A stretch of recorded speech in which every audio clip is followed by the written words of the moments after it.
Star Network.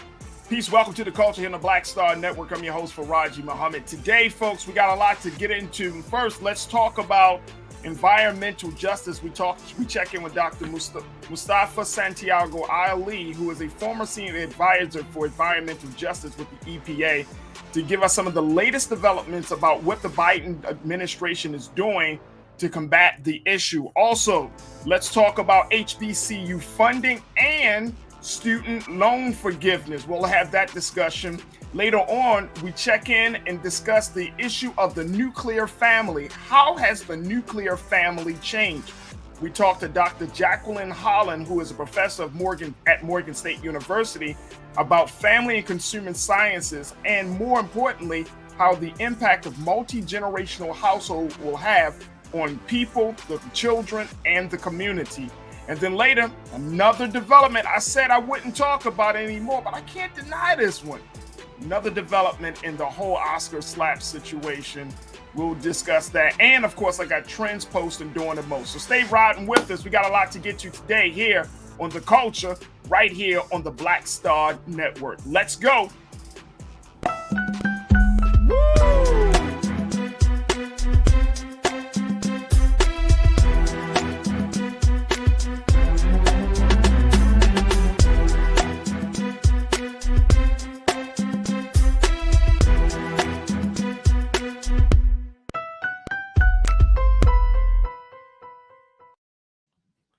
Folks, welcome to the show. Welcome to the show. Got a lot to get to. I'm very, very excited about sharing with you so many great conversations that we plan to have today. So thank you so much for tuning in. And certainly let your family and friends know that The Culture is officially on air, and we want to get all of your support. And of course, we'll be getting to your comments and your thoughts as we have these discussions. All right, let's jump right into it. First, let's talk about environmental justice. There has been a number of things that the Biden administration, I would say some wins that the Biden administration has put down as an effort in an effort to try to equalize the issue of environment as it relates to race, location, and so many other important factors to determine. Here to give us some insight about some of these latest developments and, more importantly, how will they impact us, is Dr. Mustafa Santiago Ali. You see my big brother on Roland Martin Unfiltered. He serves as the former senior advisor for environmental justice for the Environmental Protection Agency, the EPA. So we're going to have a conversation with him in a moment. And we're also going to be joined by Hassan Giordano, who serves as the owner of DMV Daily Media Group, to give us some insight about the politics of environmental justice. So let's first welcome Dr. Mustafa Santiago Ali. Dear brother, it's always a pleasure to talk to you. How are you this afternoon? I'm blessed, thankful, and also thankfully I'm busy. So it's an honor to be able to be here with you. Oh, absolutely. And you know what? Your time is very, very valuable. So we appreciate you spending just a few minutes with us today and giving us some of the big updates that many people probably haven't heard about and or they just don't know. So we truly appreciate that. Let me start the conversation off here, dear brother. I was reading a piece that ran in the Washington Post by a sister named Ashley Farmer, where she talks about, environmental justice has always been a part of the collective national agenda when it comes to Black people. She used the 1972 National Black Political Convention that happened in March of 72, 50 years ago, where 10,000 of our people gathered in Gary, Indiana for that great convention to move the conversation forward, to have a discussion about the Black agenda and the possibility of establishing an all-Black political party. But one of the big conversations that came out of that convention, dear brother, was the fact that environmental justice had to be on there. And the reason I'm bringing this up is because it showed the significance of environmental justice, because essentially at that convention, which was only 2 years after the United States established the National Earth Day back in 1970, the big thing that came out of that conversation and that convention about environment was that environmental justice is a racial justice issue. It should be, and it needs to be, and always should be a part of the collective conversation about issues facing Black people in this country. Give us some insight on that, because I think that we often talk about some of the other things, like, you know, of course, schools and the politics and all of those things. But when we're talking about the environment, that's a really big part of everything we're discussing. Well, you know, I try and break it down, brother, for folks in some simplistic ways. So first of all, thank you to the sister for making sure that she was illuminating, you know, the history of environmental justice. You can actually go back to 1968 when Dr. King was in Memphis and marching with the sanitation workers. They were dealing with a number of different impacts that they were being exposed to. So there were two parts of that conversation. One was on wages and people making sure that they were being paid more fairly. The other part of it was about the exposures that our brothers were dealing with at that time. And, you know, it has always been a part of what's happening inside of our communities. You can literally go back to, you know, the founding of this country, when indigenous brothers and sisters, land was being stolen and they were being taken away from their traditional foods. You can look at when we were brought to this country and enslaved, and the dynamics that were going on, putting us out and working in very horrible working conditions. That is a part of environmental justice and addressing it. It is also about being stripped of culture and your voice being heard. That is a part of environmental justice. And of course, the exposures that we have often had to deal with. I went back through history and looked at some of the jobs that we were doing, whether when we were paid or unpaid, and some of the exposures that were there. They've been going on for hundreds of years. So when we look at 1972 and moving forward, you know, the housing is a part of the environmental justice paradigm, because we are often, our homes have been placed in floodplains and some of the most dangerous locations next to polluting facilities, thereby impacting our bodies through whether it's air pollution or water pollution, which takes away the opportunities to be able, for kids to be able to learn, because they're dealing with these medical conditions because of the exposures. It takes away wealth in our communities, because often when we have these different types of polluting facilities placed in our communities, then it lowers our housing values and a number of other dynamics that are part of that. So when the sister raises that, and when we have individuals who are thinking in a very holistic way, they understand that if we don't address the environmental racism, the environmental injustices happening in our communities, then we can never address the wealth gap that exists. And we will never be able to address, you know, the disparities that exist inside of healthcare and transportation and all these other issues that we all fight so diligently on. They are all a part of addressing environmental justice. And I appreciate you kind of giving us some clarity. I want to share with you just one piece of this op-ed that she wrote, and letting people know that there is really, when we have this discussion, you know, we have it down there on our banner, that the white and Black difference in environmental justice, there is a big difference. This is what the journalist Ashley Farmer said from the Washington Post. She said, just as Earth Day whitewashed the Gary organizers' environmental concerns, so too does the environmental justice movement in America remain segregated today. White environmental interests and dollars tend to focus on preserving wildlife and green spaces, while activists of color focus primarily on preventing industrial plants and chemical waste from uprooting or polluting their communities. Meanwhile, the most recognizable climate change activists like Greta Thunberg are white, and activists of color remain relatively unknown and underappreciated. So we're talking, and Doc, we're talking literally like you. There's the same goal, quote unquote, but there's like a stark difference on what the focus is. Green space, power plants, two way too different issues, and it's like, you mean to tell me over the past 50 years that we have been traveling down this path about, oh man, we're going to do something for the environment, we're going to protect Mother Earth, but at the same time, there's still some real problems of this. There's not a lot of clarity on about which way we should go, especially if you are a Black environmental justice advocate.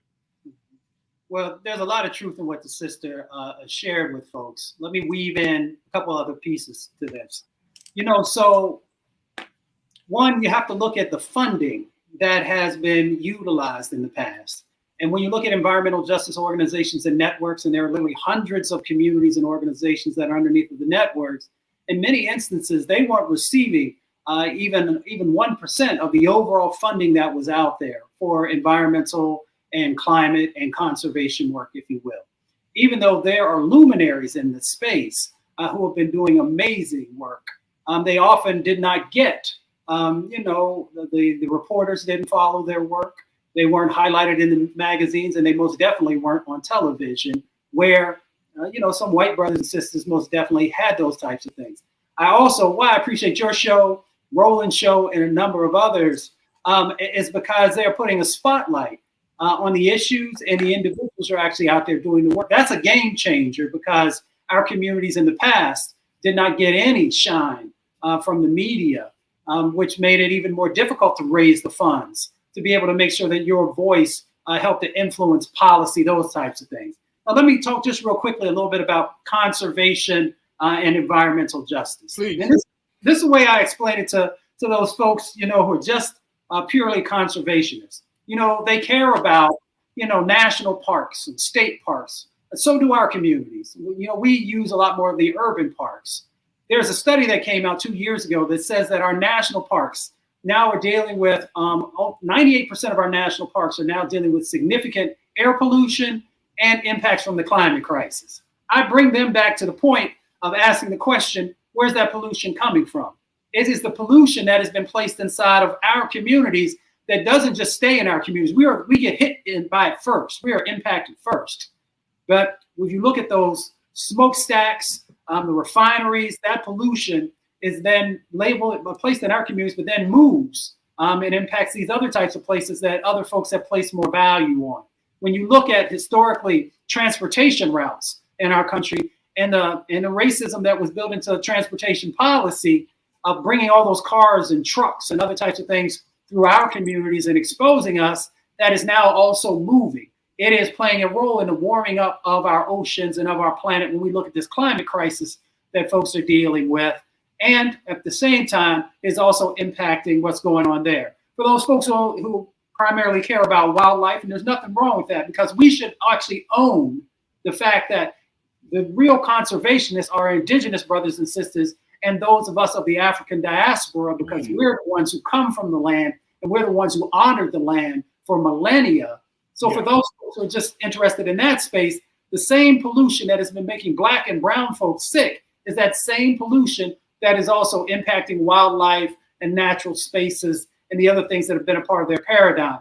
So we have to realize that we have a common set of issues that are going on. They're hitting us in different directions, but if we truly want to win on these issues, then we have to honor what's been happening in Black and brown communities, and also understand that we have white brothers and sisters who should be standing in authentic collaborative partnerships and allyship with our communities and our organizations. I want to bring one of our culture crew members, Brother Hassan Giordano, who is the owner of DMV Daily Media Group, who is a political and can give us some more insight about the politics behind that. Because I think with Doc, what you're expressing, and to Brother Hassan, what Doc is expressing about, just understanding the dynamics and understanding the struggles that Black and brown communities have been having with environmental issues. It seems to be that a lot of administrations, whether you're talking about the Biden administration or even the Obama administration, is still politically a hard thing to try to get a handle on, considering all of these working factors. Oh, you got your... Okay. You got me now? Yep, got you now. Go ahead, brother. I don't even know how you put me behind this extreme brother, but politically, climate change and it being a civil rights issue, the problem is there's many people in the African American community who just don't understand and realize that.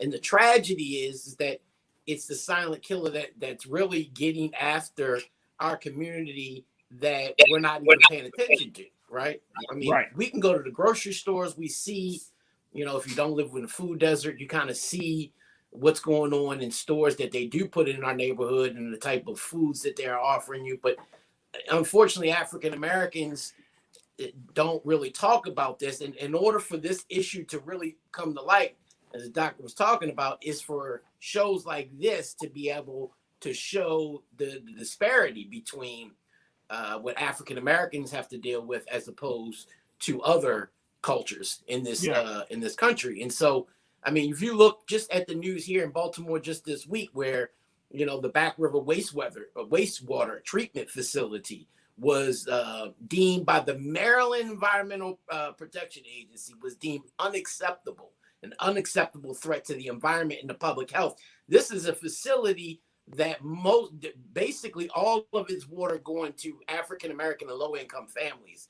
And if they're deeming that now, imagine how long our people have having to endure this type of water in the systems, while at the same time they're increasing your water bills in these communities over and over, and they're saying it's for the aging pipes that have been there for so long. Well, if that's the case, then the water has to have been contaminated in these aging pipes for that long of a period of time. And then they're charging you water bills that they can't even prove that that's the amount of water that you have used, because they're estimated water bills. So there's so much when you talk about climate change and environmental issues that deal with African Americans in particular, that we really have to really kind of nail down on. Otherwise, things like Flint, the only people African Americans really know about that is because of the continuing news coverage that we've seen about that tragedy. Other than that, there wouldn't have been no understanding of what Flint actually was and what it does. And really, to this day, you really still don't get an understanding unless you look at programs such as this that really dig down deep, because the national news kind of glosses over it and doesn't really tell the real story on who it affected and how it affected. That's absolutely true. And not to that point, Doc, that when you're talking about when you get to the dollars and cents of it, we are essentially, and I'm saying we as Black people, we as marginalized communities in this country, we are like paying for our own demise. You know what I mean? When Hassan talking about the way the water is filtered, when we're talking about, we're living on land that may be next to a power plant. When we're talking about, wires, electrical wires in the neighborhood, I don't live too far from a set of homes. I mean, these are brand new homes. They've probably been up there for less than 10 years, Doc. And literally, like, you can see the wires from, I'm talking about not just small wires, I'm talking about like major power lines, right there in the community. And every time I drive through that neighborhood, I ask myself, this can't be good. I mean, do they not know the impact that this might have on these families for years to come? In terms of, I've read stories about where people who have lived near power lines have gotten cancer, or when people who live near power lines, the air is different, or their electricity amount is the usage amount is higher. I mean, I'm wondering to myself, like, we're essentially paying for our own death in some cases. And I know that the Biden administration has recently put some money into various efforts with the EPA, but I'm wondering, Doc, is that going to be enough to just put some money behind it without some serious conversation about the injustice when it comes to these issues? The money is a part of the equation. So I often say it is a step in the right direction, because for years, so like when I was leading some of the environmental justice work, we was lucky if we had $6 or $7 million for all the work that had to happen. And that was paying salaries and everything else. And now, underneath this administration, you see significant changes in that. The Office of Environmental Justice budget this last year was $12 million, get ready to jump up to $100 million. But we have to also understand that that's just a drop in the bucket for what has to happen. There are literally a number of other agencies and departments that have a responsibility. They have a distinct responsibility to address this issue, because there are executive orders from President Clinton and now President Biden that says we're going to take an all-of-government approach. All-of-government approach means your resources, but it also means those tools And it also means that you are listening to the voices of communities about what their sets of expectations are. It is about contracting and subcontracting. Because when we often have these conversations, we forget that when we see these huge amounts of money, we see these $1 trillion budgets that are going to get passed. There's a huge amount of money that's going to move. The question becomes, will our communities, will our businesses be able to benefit from what's going on, or will the dollars go to the same folks that they always do? So EPA, $9.5 billion budget last year. This year coming up in the new cycle will be about $11 billion. And there'll be even, a couple $100 million additional dollars for environmental justice just from EPA. But again, we have to think broader. There are all these other agencies and departments who have even larger budgets that have to also be focused on holistic strategies inside of our communities. And here's why, real quickly, because as Brother Hassan shared, lots of times folks are like, I'm just not sure how this plays into what's going on in my household or in my neighborhood. Yeah. We have almost 200,000 people who die prematurely from air pollution every year in our country. Disproportionately, it is Black and brown folks who are dying. And just let me put that in perspective for all of us who are social justice advocates and activists. More people are dying from air pollution than are dying from car crashes. More people are dying from air pollution than are dying from overdoses of drugs. More people are dying from air pollution than are being killed by the police. So all of those things we all work hard on, but we got more folks who are dying from air pollution. And that's before we throw COVID into the mix, because if you had exposures from air pollution and got one of these pre-existing medical conditions, then we had even more folks who were dying in relationship to COVID. And we know COVID and other pandemics are not going anywhere. When we look at what Brother Hassan, I think, mentioned as well around food, and he had mentioned food insecurity. Well, these impacts that are happening in our communities that are playing a role in driving the climate crisis, the price of food that we see now, because of what's going on with Russia and other places, the climate crisis is going to be 10, 20, 50 times worse in the price that you're going to pay. So who is it that's going to be hit the most by that? It's going to be Black folks, right? And you can go down the laundry list. When Brother Hassan talked about the price of water, well, as water becomes a shrinking resource, then you know that there are going to be people who have power and money who are going to try and hoard that. And of course, it's going to go up.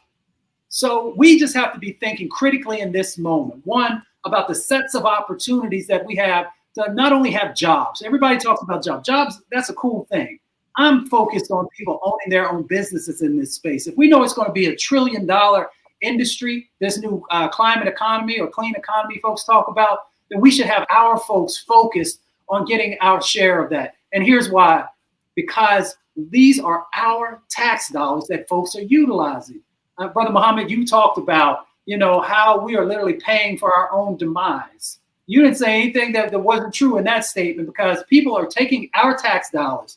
Folks who worked during COVID-19 on the front lines out there being, with the chances of being infected and impacted, kept going to work, paying their taxes.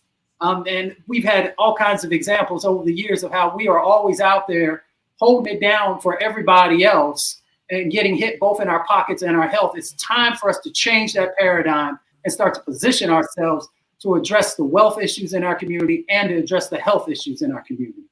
So there are a couple of big things, and I think you're hitting the nail on the head, Doc. The Congress gave $100 million for environmental justice activities recently. There was a bump for enforcement and Superfund cleanups in that space. There's also that this administration, according to the EPA, would see the highest funding ever under Biden's budget plan. And you're talking about he wants to boost the budget by nearly 30%, 28.8%, its highest level ever, including significant heights for environmental justice, which includes boosts for staffing, longstanding air, water, and chemical programs. He's putting some money in this 2023 budget for this, but I think going back to your initial point, you said, well, who is going to get it? Now that we know that white environmental activists and Black environmental activists are heading in two different directions, and are focused on a number of different things, how do we either bring those folks together, or how do communities start to get empowered enough to say, okay, if we're going to get a piece of the pie, we know that they're going to give it to white conservation projects.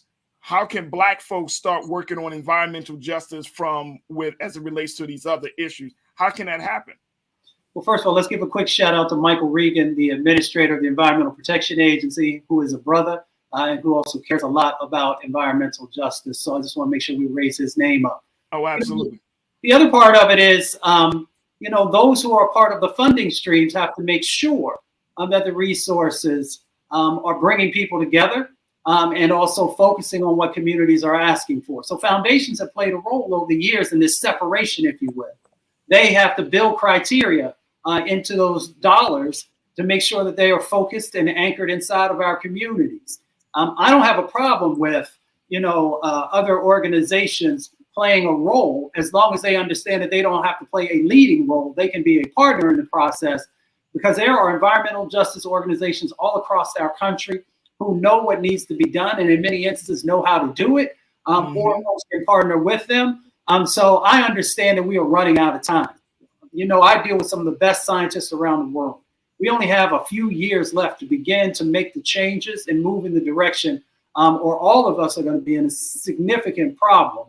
So we got to get together. Here's the other point I want to raise for folks, and I really want people to pay attention to this. Even though we got hundreds of billions of dollars that are moving through the feds, they're going to go to the states, and then they're going to go to county governments. And we know that there are states who have never cared about what was going on inside of our communities. And that's where the accountability has to happen. Because if we don't, we will have governors who, just like they didn't utilize the healthcare dollars because they had a political agenda, just like there have been some who said, you know what, I'm going to use these dollars to build prisons. We got to make sure there's real accountability, that these dollars are going to the spaces and places that need them the most, and that we are not continuing to create sacrifice zones, and that we are moving folks from trauma to transformation. I love it. I love it, Doc. I know you got a hard stop at 3:30. So what I think we should definitely say, we know that Earth Day is coming up next month. It sounds like we need to redefine what Earth Day means, especially for Black and brown communities. Yes, we can plant some trees, we can clean some parks, but we need to do that hardcore work of making people accountable, and more importantly, to start organizing around this issue. So, I think that's the other part of this whole process, is that, to Hassan point into your point, that in order to educate people or get people excited or get people engaged in this process, we have to speak to their interests and speak to their needs. And the interests and needs of Black folks right now, like you said, air pollution, power lines, plants, chemical factories, illegal dumping of all types of garbage in our neighborhoods. Those are the things that we gotta bring to the governments, to the local government, and all the way up to the national government, to make sure that they understand that, yeah, this is Earth Day. We're gonna celebrate Mother Earth, but you're gonna do right by Mother Earth's people first. So, Dr. Mustafa Santiago Ali, I appreciate you, dear brother, for giving us some updates and some things to think about as it relates to environmental justice, brother. Thank you. Y'all continue to stay blessed. Peace and power. Absolutely. Folks, we got to take a quick pause. When we come back, let's talk a little bit about HBCU funding and the ongoing conversation about student loan forgiveness. We'll be chatting with my man and culture crew member Hassan Giordano to give us some updates about what's happening there. Why is the president so slow to cancel student loans? Why is there a continued effort to make sure that HBCUs are funded? We'll have this conversation. So stay with us. A lot to get to in the next 30 of The Culture right here on the Black Star Network.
Don't you think it's time to get wealthy? I'm Deborah Owens, America's Wealth Coach, and my new show on the Black Star Network focuses on the things your financial advisor or bank isn't telling you. So watch Get Wealthy on the Black Star Network.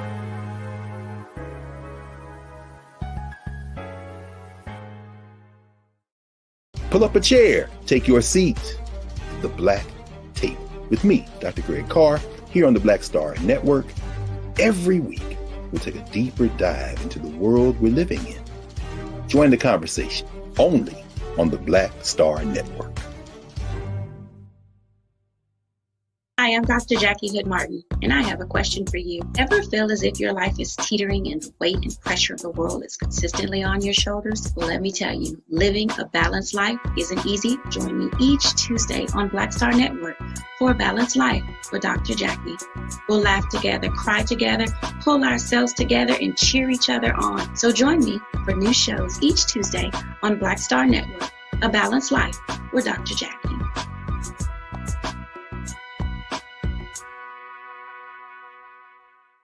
Folks, Black Star Network is here. Oh, no punches! I'm real revolutionary right now. Support this man, Black Media. He makes sure that our stories are told.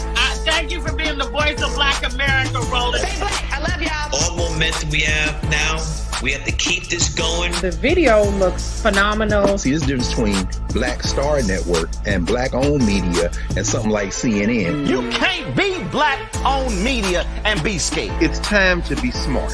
Bring your eyeballs home. You dig?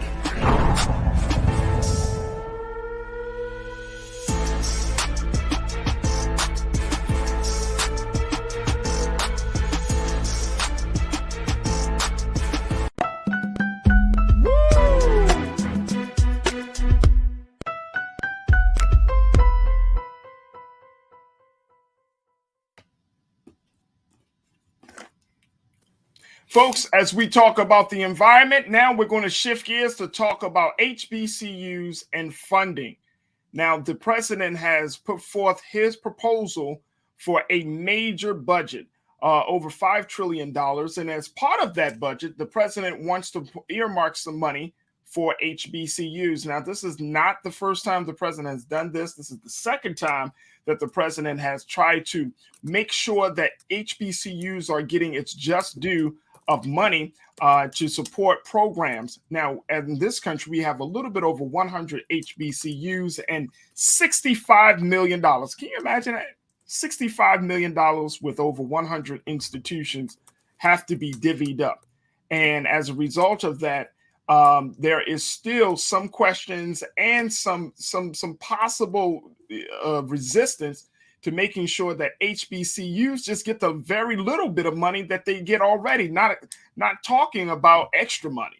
So we want to bring back Hassan Giordano, who's the owner of DMV Media Group, DMV Daily Media Group, to give us some insight about the politics of giving money to HBCUs. Hassan, one of the things that I'm looking at with this president is that he got his fiscal budget for 2023.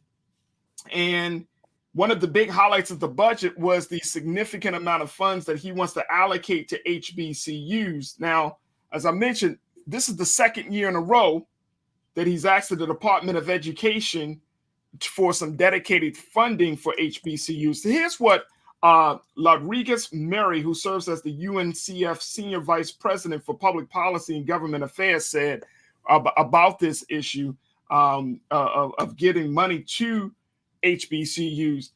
He said that the administration is calling for the HBCU funding, which all 100 plus HBCU share. And I want to make sure we put this up on the screen, that the administration is calling for the HBCU funding for which all 100 plus HBCU share to be increased by $65 million. And I want to correct myself because I said that was the cost of it, but that's the increase, folks. So my apologies on that. But to be increased by $65 million to finally meet the authorized level of funding. This is UNCF's top priority Additionally, the request for the Pell Grant to be increased by $2,000 in the upcoming year is nothing short of landmark. If Congress follows through, on President Biden's UNCF-supported request, it would be the largest single-year increase to the Pell Grant, put us on course to double the Pell Grant this decade, and be one of the biggest game changers for low to moderate income students in our country in modern times. This again from Rodriguez Mary, who serves as the senior vice president for UNCF. Why, Brother Hassan? We know the power, the value, the significance of HBCUs. Yet this seems again second year in a row that HBCUs are not getting the money that is necessary or not getting that is due. Why is that? Because honestly, Black people and Black voters are always pushed to the bottom of the totem pole after the campaign, right? They always promise. Look, President Biden got in office strictly off of African. He would have never won South Carolina had Congressman Clyburn and African Americans not pushed him over the top, thereby never winning the presidency. Because had he lost South Carolina, he would have been done out of the presidency in terms of the primary.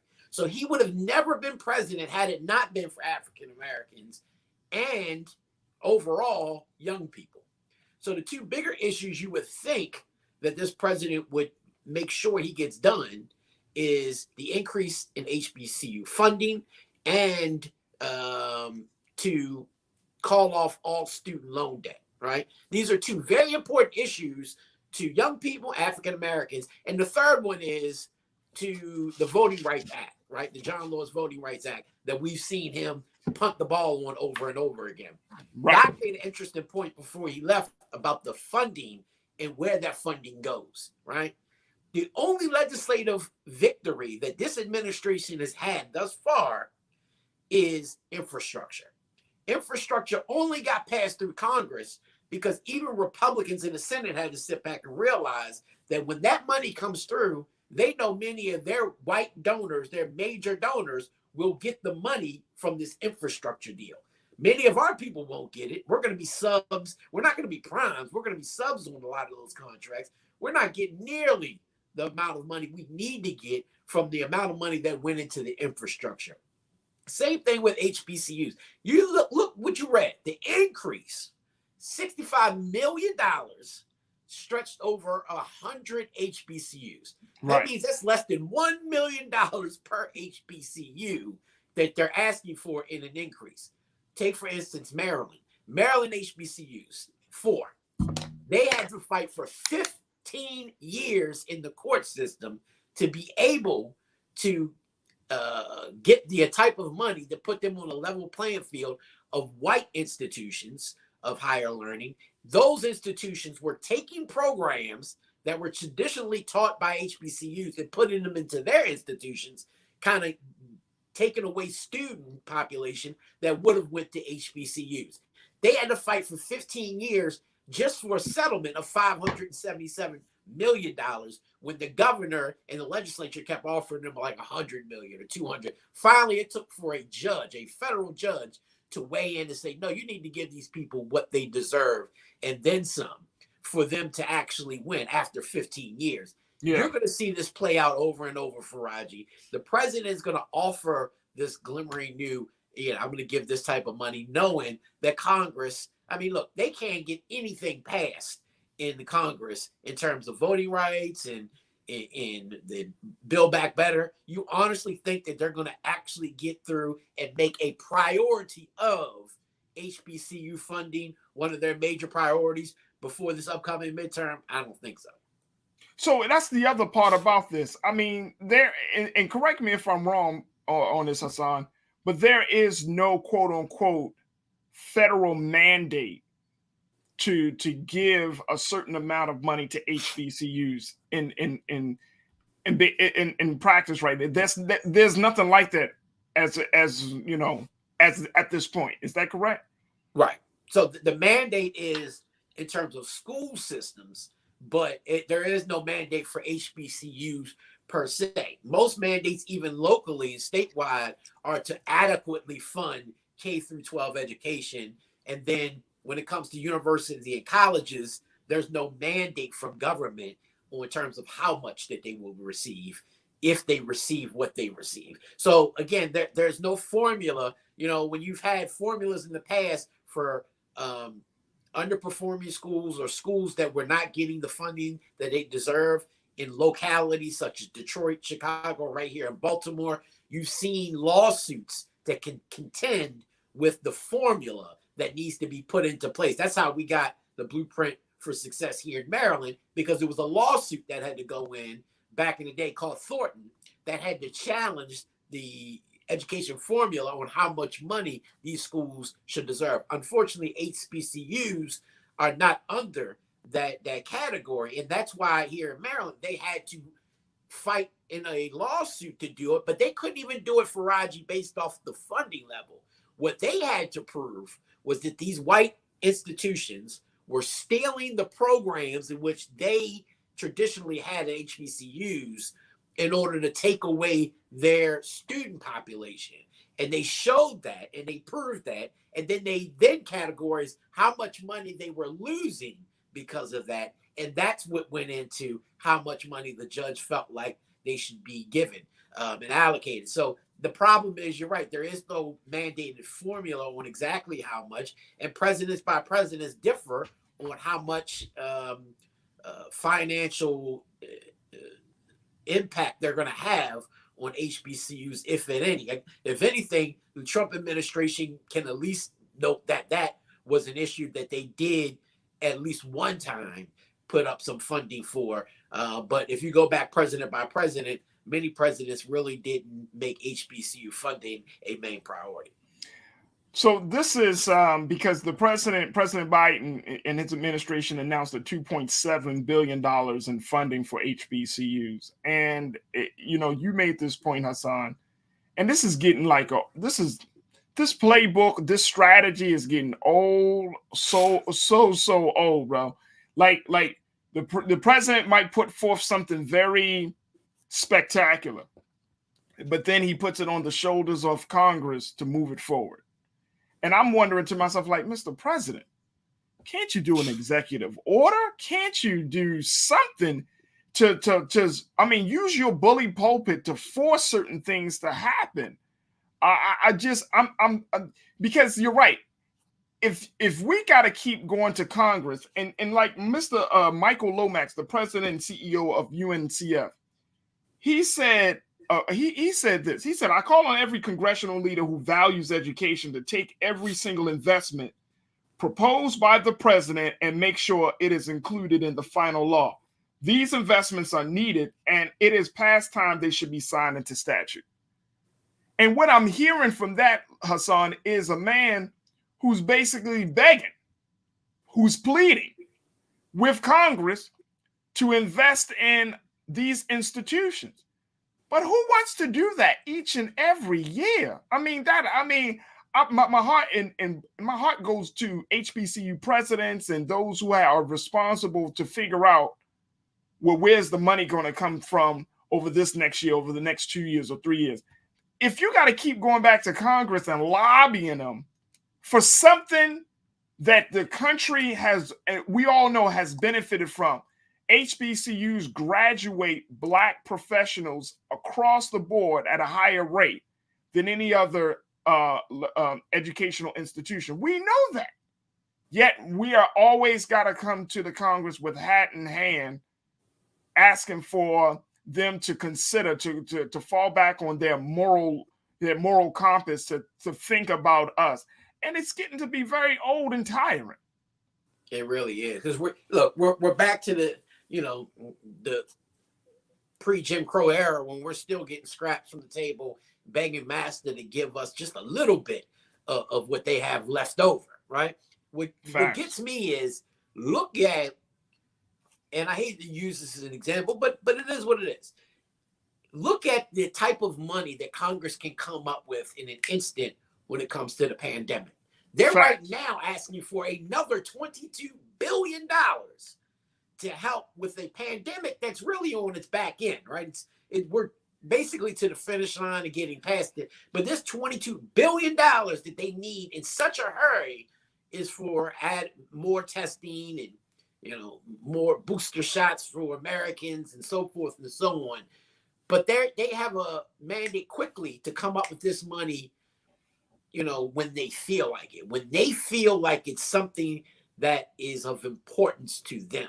Yeah. And the problem that the American people should have, and it shouldn't just be African American, the American people should understand this, that if you continuously underfund and undervalue institutions like HBCUs and things that serve the interests of African Americans, Black and brown individuals who are quickly becoming the majority in this country, it's going to end up hurting you on the back end. Right. So it's better to fund it on the front end so that we see. I never understood how we have a system that rewards athletes at millions and look at Deshaun Watson, $250 million contract guaranteed, and yet you have teachers who help put him there who are getting $250,000 over 4 years. That's their salary over 4 years, not 1 year. Right. They might get that over 4 or 5 years of his contract. Right. So I just think that how we value education. One thing I always remind legislators here in the state is our Constitution says there's only 2 mandates in the state constitution for them to actually do is balance the budget and adequately fund K through 12 education. Now, adequately fund is, you know, you can debate that, whatever, but education should always come first. And I take for those African Americans serving in Congress, my Congressman Farajii and Fullman and others, especially those who are graduates of HBCUs, this is their job to be rallying and making sure that any president that sits in there that, hey, guess what? You're not getting anything, my vote for anything, unless you first make sure that HBCUs have this amount of money put into your budget. And then on the back end, Clyburn, who's the whip of the Democratic Party in the House, you have to then make sure that your party leadership then follows through to say, if the president puts it in, we have to make sure that we get this through by hook or crook. And they tend not to put education, and especially that education of Black and brown, anywhere near their top legislative priorities. Absolutely. Danita checked in on our YouTube page and said people vote and then they sit back and don't keep their foot up the rooter to the tutor. They have to be held accountable every second. Yep. Which I do. Jane L said we have to better organize into concentrated lobbying groups to get our special interests taken care of. There are so many little chiefdoms when it comes to political action. Is that the case that you're seeing with this whole HBCU drama? It is. I mean, even if you look at so what people have to realize in politics is, and I love what the sister said, it's not just voting. You can't just vote and sit back, kick back, and complain that they didn't do what you wanted them to do, and then probably vote for them again 4 years later or 6 years later because you just don't know anybody else on the ballot. That's not what voting is. Voting is a process. And one of those processes is going to the ballot box. The other process is, like she said, keep your foot on their neck. You represent their interests. But beyond that, politicians only respect 2 things, and they both deal with numbers: money and individual voters. So if you can show them the influence that you have, and that's why I've always advocated to make sure that African Americans in particular have PACs, political action committees, with money in it. And we're starting to see them pop up across the country. There's a good one right down in Atlanta, but they're really just dealing with the funding of great candidates, African-American candidates. But even after that, you need lobbyists and you need media to be able to control the narrative. The narrative right now is all about student loan forgiveness. That student loan forgiveness really isn't about us, right? That's really coming from a different byproduct of this country. Part of the narrative that needs to be pushed within the media is that funding of HBCUs. So until we get the type of funding we need in the PACs, in the lobbyist groups that are in Congress, making sure that these priorities are front and center in their face, and then communications wise to be able to make sure the narrative is being pushed on what we need to get done, because we're letting Biden off the hook when it comes to voting rights. That was one of our #1 priorities. Yeah. And he basically just gave it to Congress, didn't put any emphasis behind it, no real push behind making sure it got done.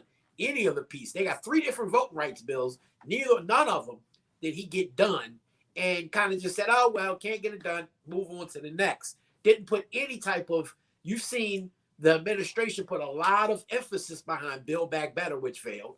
A lot of emphasis behind the infrastructure, which actually got done. And that only got done, like I said prior, because that was money going to people that don't look like us, but do put into their campaign coffers.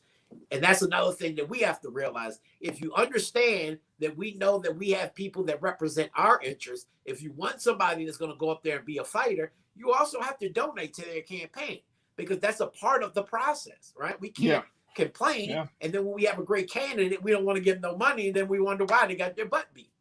Right. Now let's talk a little bit about that, because as much as we talk about HBCUs, we got to talk about the plight of students, and those, especially students who are saddled right now, Brother Hassan, with debt from college, student loans. What's the likelihood that the president is going to move forward on canceling student debt at $50,000? Congresswoman Ayanna Pressley has tweeted about this again, saying, quote, canceling student debt is a racial justice issue because racist policies like redlining have prevented Black families from building generational wealth and forced them to borrow at higher rates than white folks. But there is like, Senator Warren, Elizabeth Warren, Chuck Schumer. They're working with Representative Ayanna Pressley to push the president to forgive $50,000 in student loan debt. But it still seems like, Chuck Schumer said, hey, call the president, write the president. Right.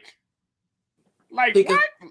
That's not an issue that's not a hill they want to die on, right? Because you got to think about the average age of Congress is, I think at this point, like 61, right? It used to be 55, I think now 60.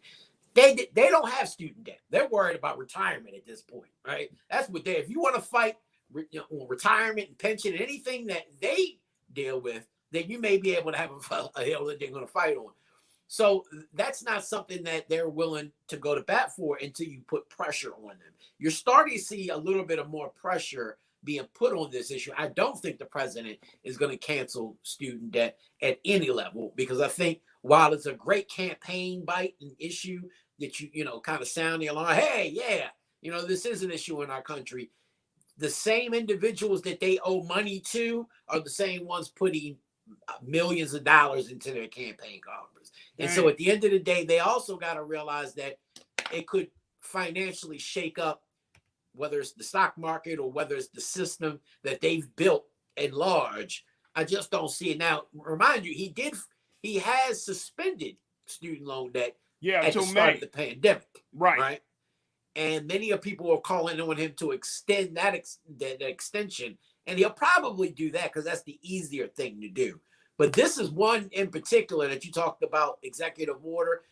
Presidents can't do executive orders on many things, but this is one thing that he can do that he does not need Congress for, in terms of canceling a level of student debt, that I'm just not sure that this president has the testicular fortitude to actually follow through with that campaign promise.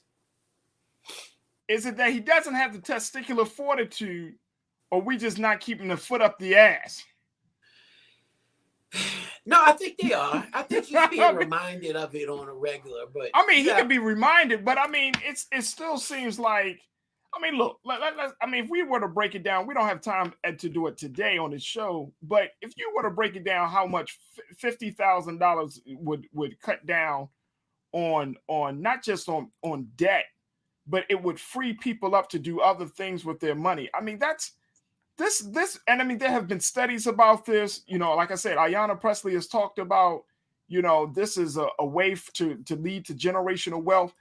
All of these things, and every time we talk about these issues, Brother Hassan, I go back to the point. It's like you always got to convince the morality of an individual to try to do the right thing, and it's like that's get tiring. Like what? When can a person just do the right thing at the right time because it's the right thing to do at the right time? Well, that's why I always told you, brothers, is I know you ain't built for politics, because that's just not what happens in politics at all. What's right. And the sad part is that is the reality of politics, right? The sausage making process. It ain't sexy, but you're right. I think in many aspects, if you look at even from the monthly child tax care credits that they were giving parents last year until December, right? That ended. That was a part of the Build Back Better program that was building generational wealth, right? That they talked about. Whereas though it was only a couple $100 a month, that was basically theirs anyway. They were going to get on the back end once a year when they filed their taxes. It actually helped parents do a lot more things. This freed up wealth. The same thing we can do with forgiving this student loan, right? It's not like you're just forgiving billions of dollars of somebody who may have racked up, hundreds of thousands of dollars, but you're doing it in such a way that it's responsible, and while that may not mean a lot to somebody with a lot of money, with somebody who's struggling to get by, you got to understand, you went to college and got this debt to be a better person, right? To get into a profession that you thought would get you in a stable lifestyle, to provide taxes that go back to the government. So in a hustler's mindset, it's okay, I'm gonna give you something on the front end because I'm gonna get it back at some point on the back end. But I think it was just that they've built a process for Farajii that he realizes now that it sounds good in theory, but if I do this, how far will this upset the apple cart? The process in which we built. Will this have a direct effect on the stock market or on America's economy that may end up hurting me more than helping me? And I think that's part of the politics that he's considering, because if it was that easy, and if it was so easy, I think he would have done it. And so I just think that he's starting to deal with the reality of being president, and not campaign promises are good when you're a candidate. But when you have to govern, it's a whole different thing. Man, it's a whole different thing, Hassan. But let me just tell you this, brother. If we can't get a win on this HBCU thing, I don't know how many more losses we can take from this administration that claims to be the administration that's going to fight for Black people in this country. I'm gonna be honest with you. I mean, I'm serious. And folks, I mean, I know many people are checking in and like, oh man, things are.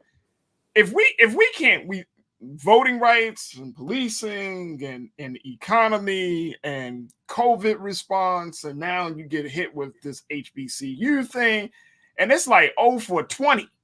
You know what I'm saying? Like this administration, and I'm talking about on bread and butter issues that we said at the very beginning of the start of this administration were important. So this is not like brand new stuff. This is stuff that we said at the beginning. This is stuff that he even said he was going to make happen. Now I get it that the Congress but you got a slim margin, because come November, you and I know it, and we're going to talk more about it as we get closer. Republicans take Congress. He's done. It's done. Nothing's getting done. Nothing is getting done. And we're not going to get no wins. And we're going to walk, and this administration is going to walk out of this White House disappointing its most loyal supporters, followers, constituents. That's what's going to happen. That's the difference between Democrats and Republicans. And as an independent, I have to say it. A Republican administration, especially the last one we just saw, would not care about a deadlocked Congress, especially if they got a slim majority. They would have got them in a room and said, you're going to pass this or we're going to have a problem. I'm going to make sure that you don't win re-election in your upcoming midterms, or if you got a local. They even went all the way down to their council person. I'll make sure your council colleague gets, booted out if you don't get this done. And a lot of stuff would have been done by executive order, even if it would have skirted the line of being possibly legal, because they would have dealt with that on the back end. But what they would have done is serve the interests of those who put them there. You've never seen them kind of skirt the line like you're talking about, take a step back and take a defeat one after another and just been okay with it. They fight for this. And that's what Democrats got to start to do. Stand up and fight. Stop using that excuse, oh, it's the Republicans. They ain't letting us, no, you got a 50 vote majority. Just because you can't control Manchin and Sinema, that's part of your party. You need to get them in a room. I don't care if you got to threaten them, whatever you got to do it. Get this stuff done. Yeah. Otherwise, November comes, Democrats are going to take a shellacking, beat upside their head, and then 2 years from now, we'll mess around and get the orange guy back in office. Oh, my God. We're not talking about that joker right now. All right. Hey, Hassan, always good to talk to you, brother. Look forward to reconnecting with you next Thursday. Hassan, Mr. Politics Giordano, the owner of DMV Daily Media Group. Thank you, Brother Hassan, for being a part of the culture today. Always a pleasure, brother. Absolutely. All right, folks, we got to take a quick pause. When we come back, let's talk about family. I'm asking a question. The nuclear family, is that gone like the wind? Is it over with? Will you just have a mom, dad, daughter, son? Or are we in a different, better space where you have multi-generational households, especially in Black and brown communities? We check in with Dr. Jacqueline Holland, a professor at Morgan State University, who shares her thoughts as she looks at the issue of family and consumer science. We'll have that conversation up next here on The Culture, right here on the Black Star Network. Stay with us.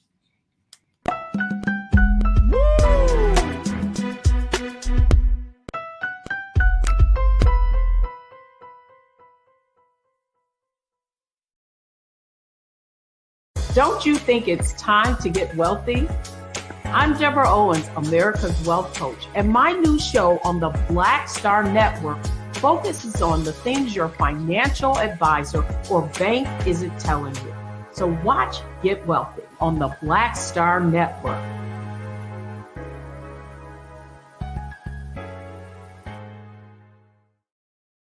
Hi, I'm Dr. Jackie Hood Martin, and I have a question for you. Ever feel as if your life is teetering and the weight and pressure of the world is consistently on your shoulders? Well, let me tell you, living a balanced life isn't easy. Join me each Tuesday on Black Star Network for a Balanced Life with Dr. Jackie. We'll laugh together, cry together, pull ourselves together, and cheer each other on. So join me for new shows each Tuesday on Black Star Network, A Balanced Life with Dr. Jackie.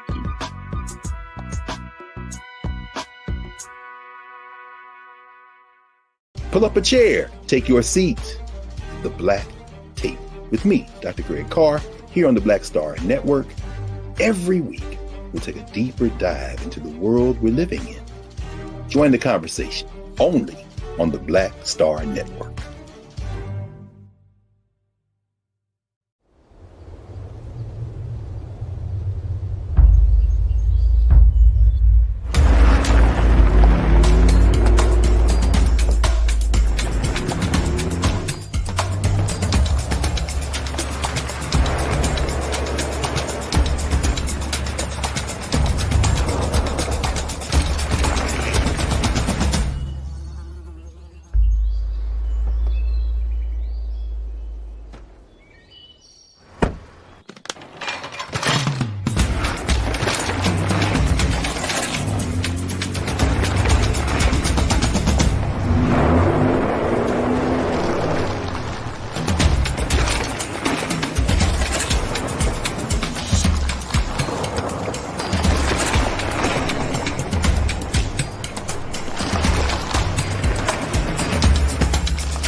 Folks, welcome back. Welcome back to the second hour of The Culture here on the Black Star Network. I just wanted to have a conversation about something culturally that is happening in our neighborhoods and in our communities, because I think every so often we should do a check-in about where we are with family. Now, this institution of family has been touted as being the building blocks of any successful community. But today, the question is being asked, well, what makes the family? There was an opinion piece that was written in the New York Times by a woman by the name of Jessica Gross, who wrote this piece called "The Nuclear Family is No Longer the Norm. Good," saying that the nuclear family of mother, father, daughter, son is outdated. It is a concept, a narrative that was that started from the 1950s, and now we're in a different place when it comes to family structure. That multi-generational households are now the building blocks of communities, especially within Asian, Black, and Latino communities. Here to give us some understanding of the changing dynamic of families is editor and professor of family and consumer science at Morgan State University, Dr. Jacqueline Holland. Dr. Holland, thank you so much for joining us. We truly appreciate it. Thank you for having me, Farajii. It's always a pleasure to be with you and to hear what you're talking about. I enjoy it. I love it all the time. Awesome. Dr. Holland, when we talk about this, I want to just share with you some statistics. Then we talk a little bit about the changing dynamics of the household. According to census data, the Pew Research Center, they put out a new report, found that multi-generational living has grown sharply in the U.S. over the past 5 decades, so over the past 50 years, and shows no sign of peaking. They found that the population living in multi-generational households in the United States has quadrupled since 1971.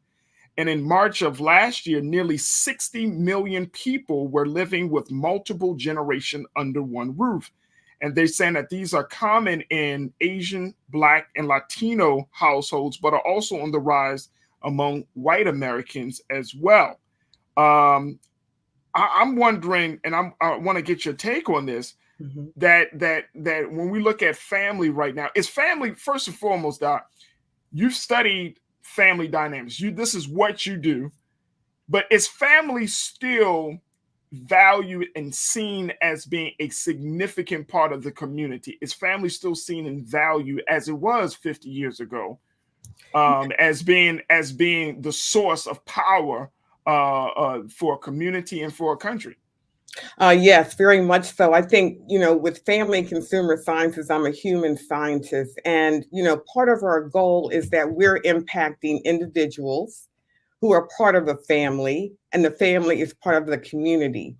So if we can impact individuals in a positive way and teaching them how to, go through life, those adulting skills, those world life skills that people need, we impact that family who lives in the community. So very much so, family is the crux. And whatever happens in that family often impacts, for generations to come. So it's so important to make sure that we really nurture it. From creation, we were made to be part of a family. So that doesn't go away, as time goes on, but it's still the crux. It's still essential and valuable as we think about relating, with one another. So how does this work? I mean, multi-generational families, if you have mom there, or if you have mom and dad, or if you have dad there, then you might have grandma there, then you might have auntie there, right? Then you got to throw some children up in the mix. What are the pros and cons of a multi-generational household? And the particular, we could say either psychological impacts that household will have on a community, and more importantly, on the children. Well, I think the pros, I remember, a few generations ago, we'd have the latchkey kids. Right. And the latchkey that kids was me. were... That was me, Doc. I had a key, came in the house, nobody was home. Yes, that was me. Right. And nobody was there. And it was also during that time when children were really being exploited because, they'd have this key, people watch us, right? And they would see these children being alone. And so they would take advantage of them in many ways, compared to if a child can go home and there's an individual there who can greet them, who can have conversation with them, who can kind of digest like what happened in school today. That's a totally different animal. So the fact that I'm coming home and it's not just my parents, it could be my grandparents. And I have that example in my own family that oftentimes with my nieces and nephews, though they may not be able to talk to their mom and dad, they can have a conversation with me and I can listen and hear and all of that. So that's very important. And then also to see how that because generations differ in how they think, how they view things, their perspective, how they solve problems. And the fact that this child can see the different ways that all of these things are happening in the world, their grandparents or auntie or even uncle or cousin versus mom and dad. It also, there's that whole community of being together, and that we're one. We can tackle problems together. We can see how we will work it out as a family. One of the negative things could be I have less space, right? So if I have a lot of money, if I'm wealthy, I can have a large home and and everyone can have their own room. But what if I'm not? What if I don't have access, economically to those resources? Then therefore my little space becomes narrower and narrower, smaller and smaller. And I think we saw some of that during COVID, right? Because at least before COVID, everyone could go out, go to school, go to work, wherever they go, and do part of their life. Yeah. And then come home later on and then, talk with family and tell what happened. But then with COVID, everyone was there. So it became strained in some way. And everyone is trying to find their own little niche, in finding their space that they can do school. Here I'm at the university, and many students were like, man, I miss being there. I want to come and be on campus because in my home, I don't have the resources, I don't have the space, things such as that. So that can really be a challenge. That could be a huge challenge. I want to bring in Culture Crew member Oyen Adeoyen, who is a journalist for various publications. But Oyen, good afternoon. And as we talk about this, Oyen, there have been a number. You have written actually about a lot of these dynamics of community and family dynamics. What's your take on this about the nuclear family changing, especially changing dramatically over the past 15 years with the increase of multi-generational households? I think that it's definitely expected. The idea of the nuclear family in general, especially when you look at households that are not just, African American, but also immigrant households and who are used to kind of living with their grandmothers, their aunties, people that are just outside of what we would consider the nuclear family. Like this is their norm.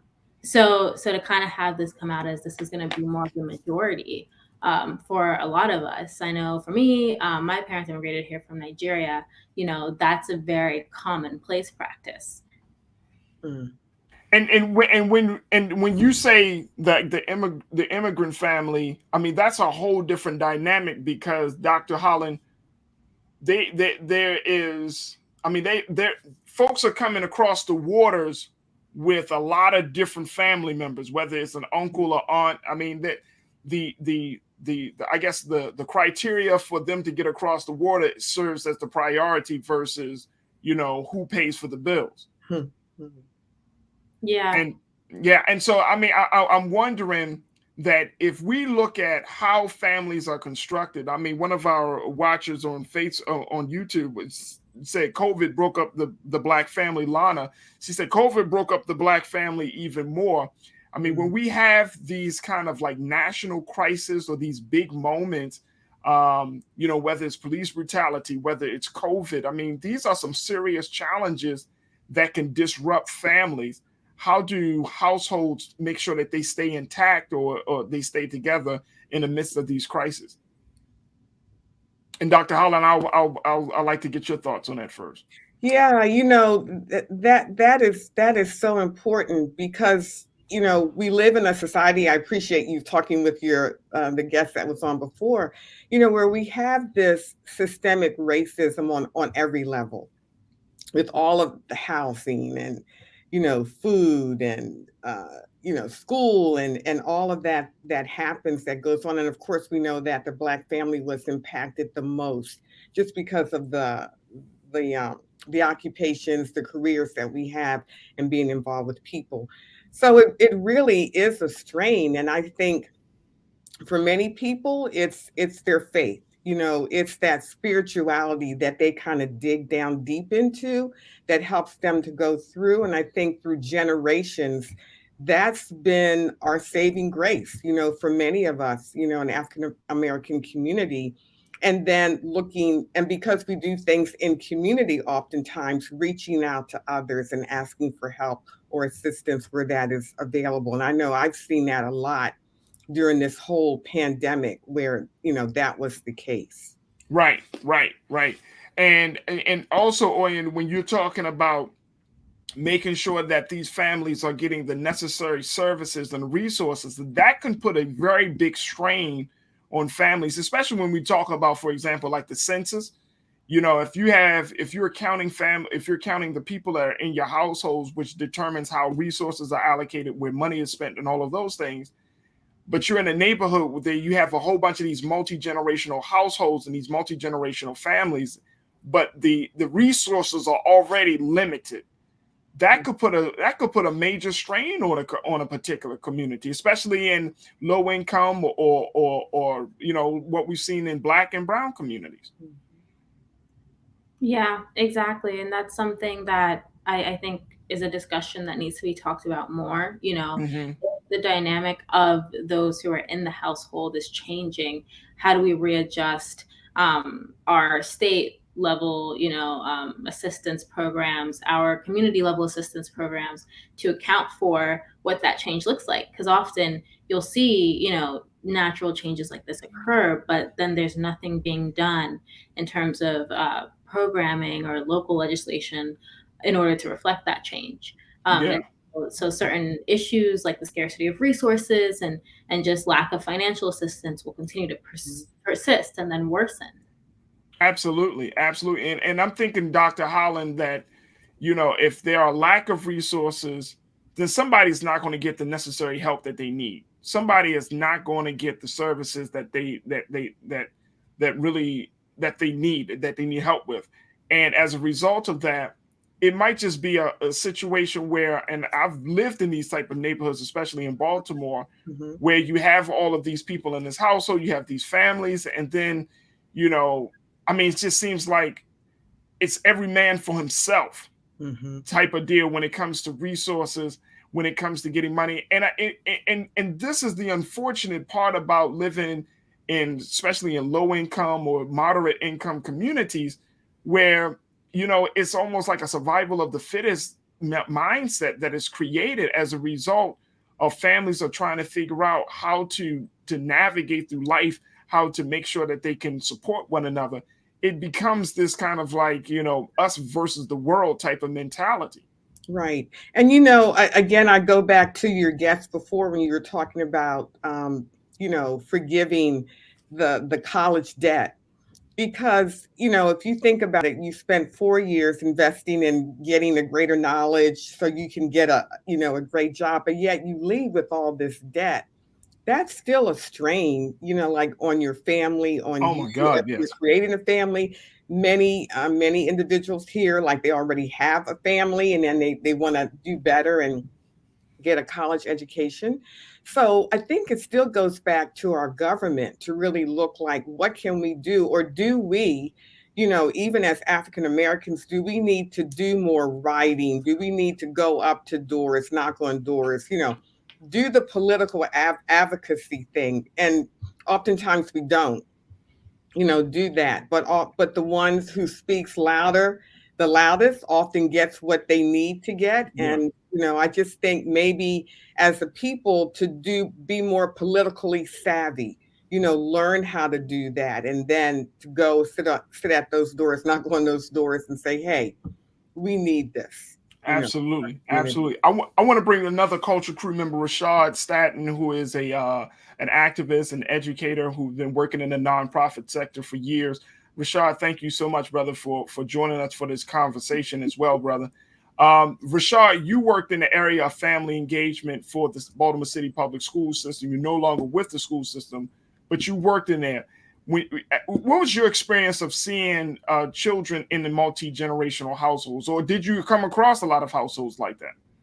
Yeah, I've seen it every day. That was a part of our work, the work that we done under the Family and Communication Department. It was a strategy that we took with very good intentionality and approach of understanding the diversity and the dynamic of where the family structures are today. This multi-generational one of you sharing a household with your grandparents, the immediate parent and the child, and close siblings and relatives all living within.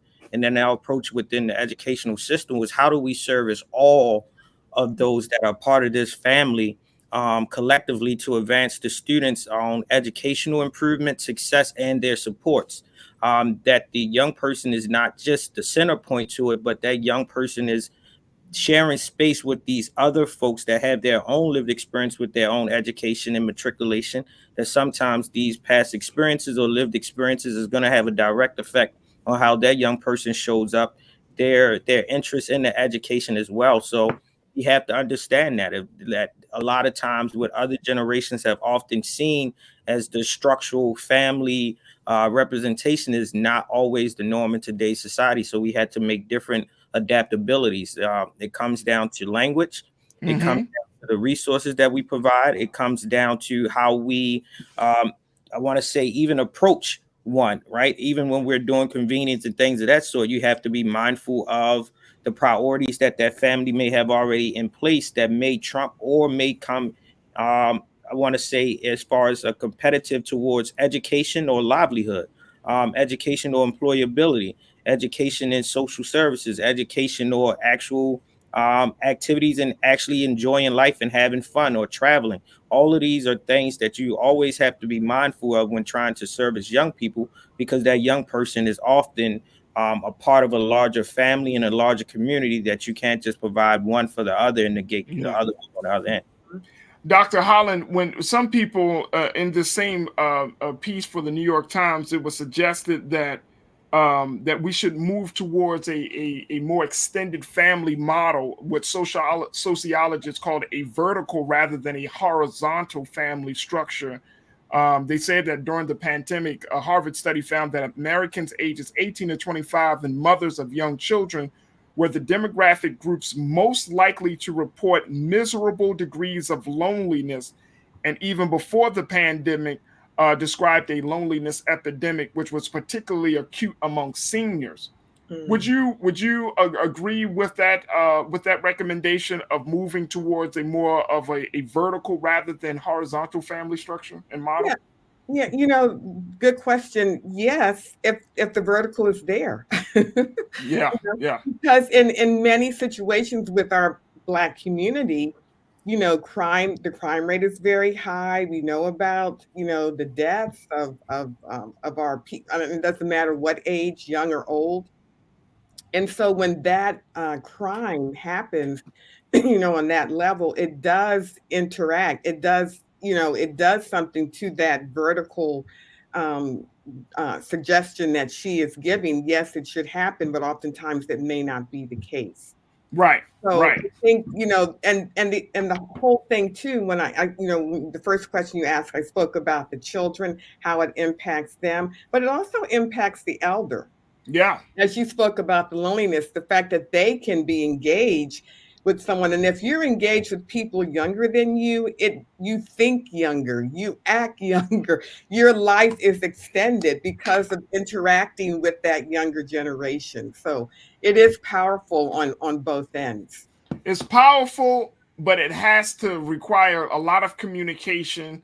There has to be, like if you're going to create a multi-generational household, you have to put everybody on the same page. There has to be a family meeting or something where everybody can be on the same page. Everybody understands what's going on. Because what I noticed, and Oyen and Rashad and Dr. Holland, you know how we do in the Black community, be like, oh yeah, somebody, experienced a tragedy, they need a place to stay, and then they just drop in. And then, nobody is talking about, where they're going to sleep. Who's going to be responsible for the food? I mean, just the basic household, things that you need to know. And it creates tension. It creates a dynamic where you start to resent this person. I've experienced this personally, you know what I mean? Where you like, okay, we're trying to help a family member out and they need to find a place to live. You're like, okay. They're like, well, can we find I need to find a place to live. And the only, you thinking to yourself like, oh man, they're about to ask me to live in, to come move in with me and my whole family. And you know what I mean? And if you don't have that proper communication, if there isn't, and I hate to use this term, Doc, a memorandum of understanding, if there isn't norms, what are the norms that we're going to operate by? You know what I'm saying? Like if there's no agreement, like, okay, so if you coming in here, are you paying for your own food? I mean, because you're a grown ass adult. So I don't know. I'm not taking care of no adults around here. So, there's none of that happens. And as a result of that brings more tension, that brings more pain and more drama into the household that probably could have been eradicated if there was just a simple conversation. What would be your recommendation, Dr. Holland, as folks are maybe in that situation, or they're just getting out of that situation, to make sure that the family relationships don't sour as a result of multi-generational families? What would you recommend? Yeah, I think you hit it right on the head. And that's the whole thing of communication. Just being able, let's sit down and talk. Uncle so-and-so or aunt so-and-so or whatever has come across hard times. What is your thinking? I might be the head of the household, but you're a part of this family as well. What are your thoughts? How do we still become family as we move forward with bringing in this new person into our lives? And I think it would take away some of the hurt, the pain, because, children or whoever's there, any family member should be able to speak to that and to voice their opinion and then decide how are we going to work together, in this way. So that would be my suggestion, really, the communication with one another. Yep. And the person who's coming into that space have to be honest and authentic, saying, I'm only going to be here for either a short period of time. Because, Black folks, they'd be like, oh, yeah, I just need a couple of weeks. Next thing you know, weeks turn into months. And then next thing you know, their names end up on the lease. That's all I'm going to have to say, Doc. That's all I'm going to have to say. Dr. Jacqueline Holland, who is a professor of family and consumer science at the Great Morgan State University. Dr. Holland, thank you so much for your time. We would love to bring you back to have other conversations relating to this issue. Thank you so much. I enjoyed it. Absolutely. Absolutely. Folks, don't go anywhere. We're going to continue to have some great conversations. I want to talk a little bit about Will Smith.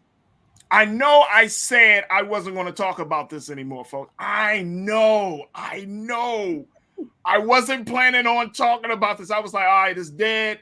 Everybody and their grandmother is giving opinions about this. But I'm going to share with you the latest development about what happened at the Oscars that we just found out. And I'm just asking a question. Does it change anything? I'm talking to my culture crew, Oya and Rashad. I'm going to get their take on that. Plus, we got trends posting during the most. Folks, we still got a lot of stuff to get to. So stay with us. It's all happening on the final 30 of the culture right here on the Black Star Network. We'll be right back.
Hi, I'm Dr. Jackie Hood Martin, and I have a question for you. Ever feel as if your life is teetering and the weight and pressure of the world is consistently on your shoulders? Well, let me tell you, living a balanced life isn't easy. Join me each Tuesday on Black Star Network for a Balanced Life with Dr. Jackie.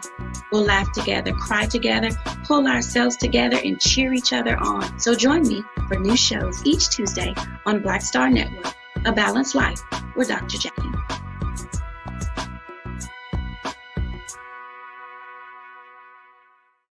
Pull up a chair, take your seat.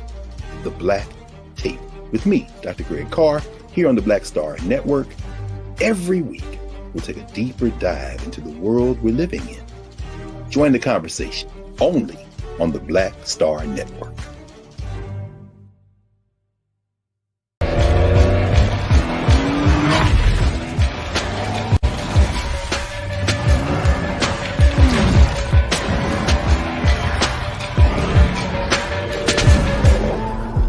Folks, Black Star Network is here.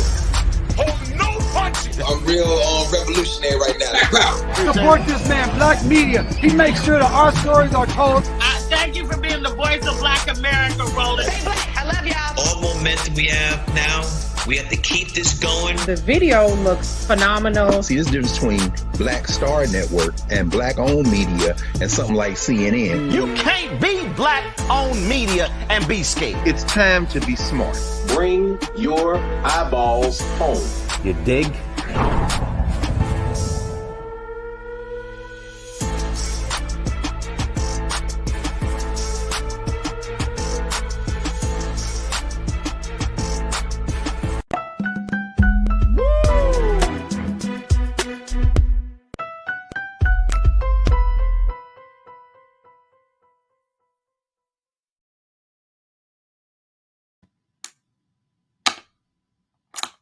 Yeah, folks.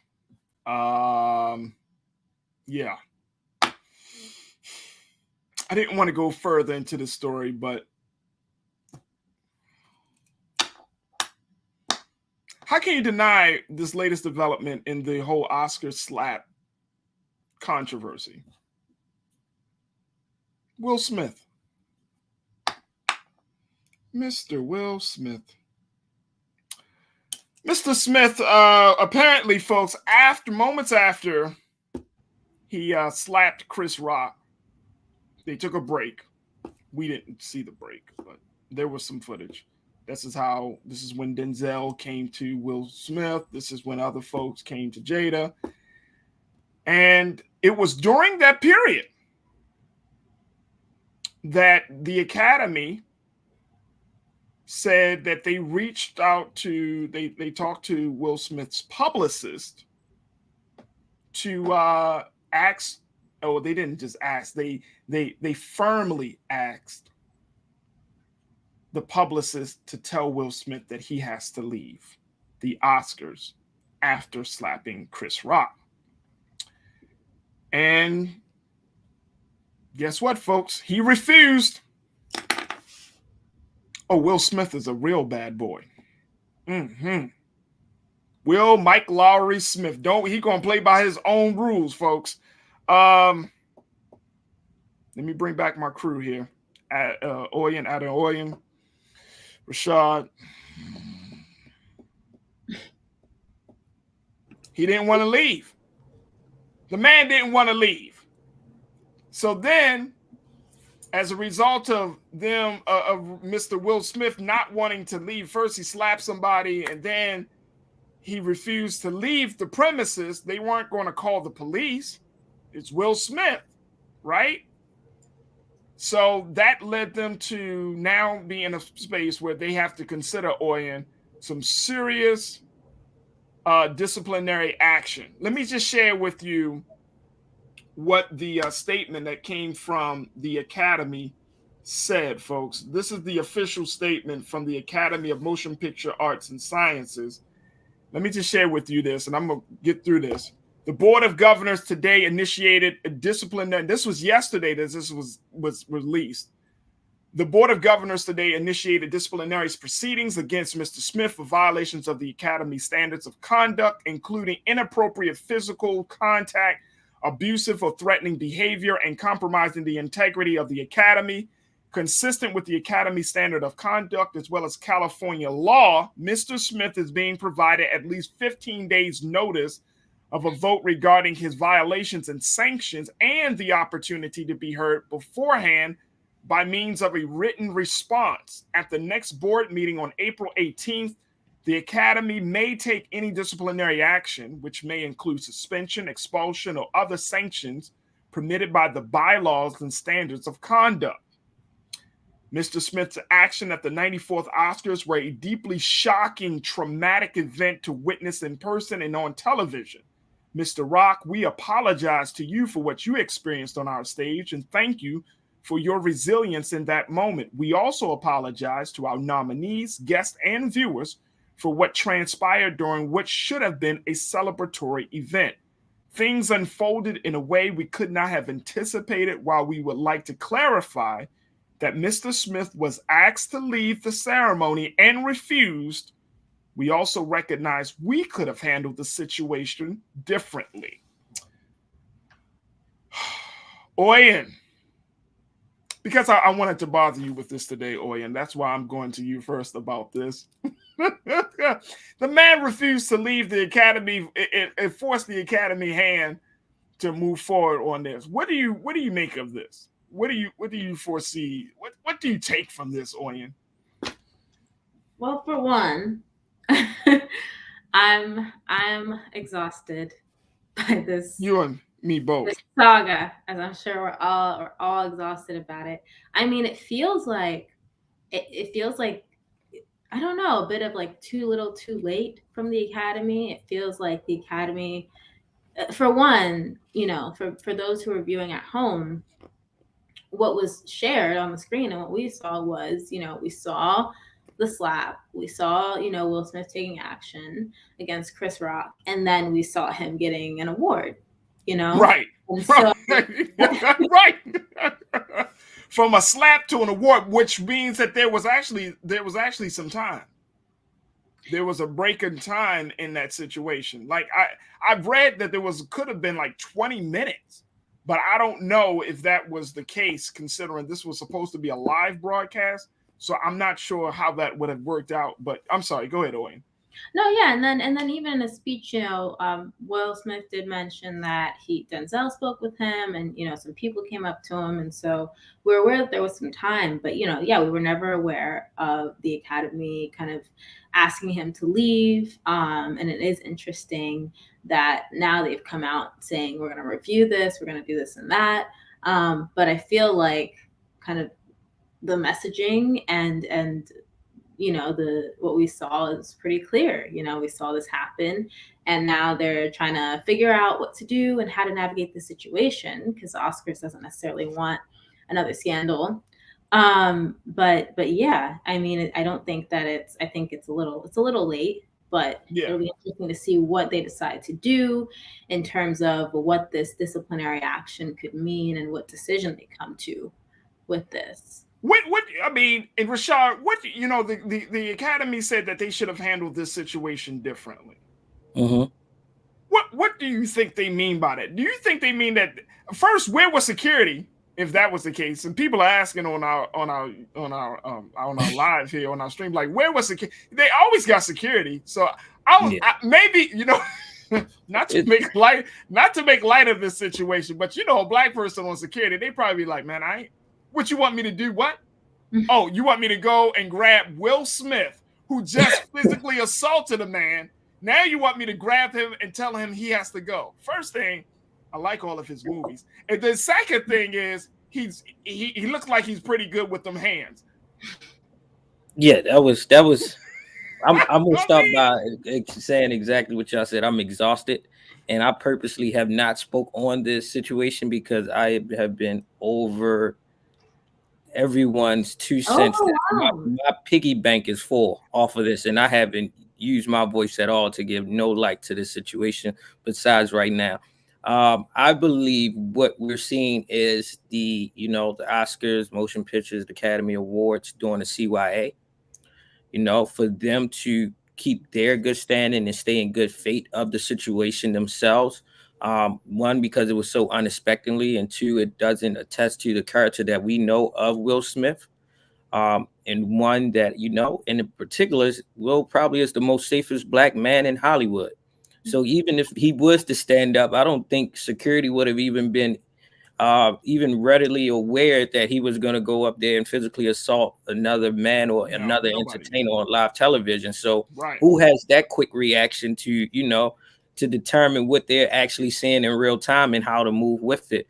I believe that, yeah, live shows is not always live. Sometimes they have the power to edit, and there was a lot of lapse in that before we saw him receive his award, which is understandable if he has this influence of power to say, hey, I still want to be here because this was a night where everyone knew I was going to be a part of this celebratory moment and receive an award that it was way past due.